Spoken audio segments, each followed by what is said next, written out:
আসসালামু আলাইকুম, সবাই ভালো আছেন? আজকে অনেক দিন পর বাবার বাড়ি আসছি। এখন মেয়েদের পড়ালেখা আবার সংসারে কাজবাজ এজন্য আর বাবার বাড়ি সেরকম আসা হয় না। আর আজকে জরুরিভাবে আসলাম কারণ মামা খুবই অসুস্থ। আমার সেজো মামা খুবই অসুস্থ। ১ম এ স্ট্রোক করছে, এখন খুবই খারাপ অবস্থা। সবাই তার জন্য দোয়া করবেন।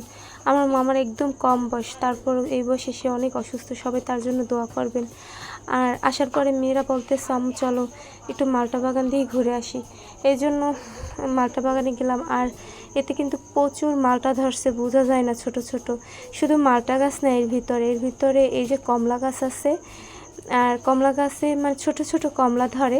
আর কমলাগুলো প্রথমে টক, আর তারপরে একটু যখন পাকে একটু হালকা মিষ্টি লাগে, কিন্তু আমাদের কিন্তু টক খেতেই অনেক ভালো লাগে, লবণ দিয়ে খেতে খুবই ভালো লাগে। আর এই যে এর ভিতর শুধু মালটা গাছ আছে, তারপরে লেবু গাছ আছে, কমলা গাছ আছে, তার ওই পেয়ারা গাছ আছে।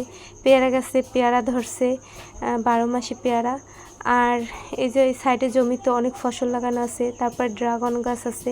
এই ড্রাগন গাছে ড্রাগন ফল হয়, বেশি হয় না, এটা অল্প ধরে, সেরকম বেশি হয় না। তারপরে গ্যান্ডারি আছে। আমার মা সব রকমই ফসল ফলায় এই জায়গায়, বেশিরভাগই ফলের গাছ লাগাইছে। আমার বাবা নাই, কিন্তু আমার মা এগুলো লোক দিয়ে করায়। আমার একটা ভাই, সেও দূর দেশে, কিন্তু সব কিছু আমার মা দেখাশুনো করে, লোক দিয়ে করায়। আর গাছে পেয়ারা হয়েছে। আর আমার এই যে মামাতো ভাই, ও বলছে আপু আমি পাইরে দিয়ে, বললাম দেও পাইরা। তারপরে এই যে পারলো, আমি আবার ক্যাচ ধরলাম। আমি ভাবছি ধরতে পারবো না, তারপরে দেখি না পারছি।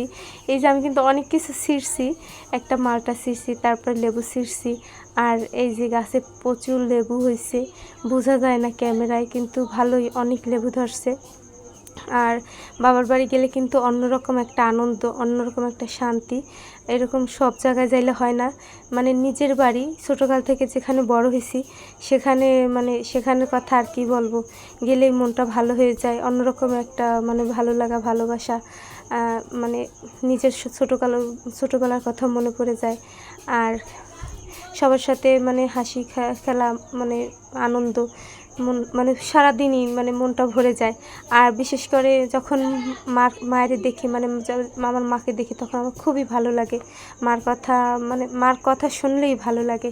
সবাই আমার মার জন্য দোয়া করবেন, আর আমার জন্য দোয়া করবেন, আমার বাচ্চাদের জন্য দোয়া করবেন, বিশেষ করে আমার মামার জন্য দোয়া করবেন। সবাই ভালো থাকবেন।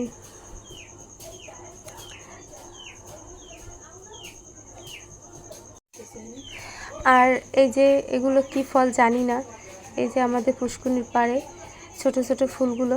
সবাই ভালো থাকবেন। আল্লাহ হাফেজ।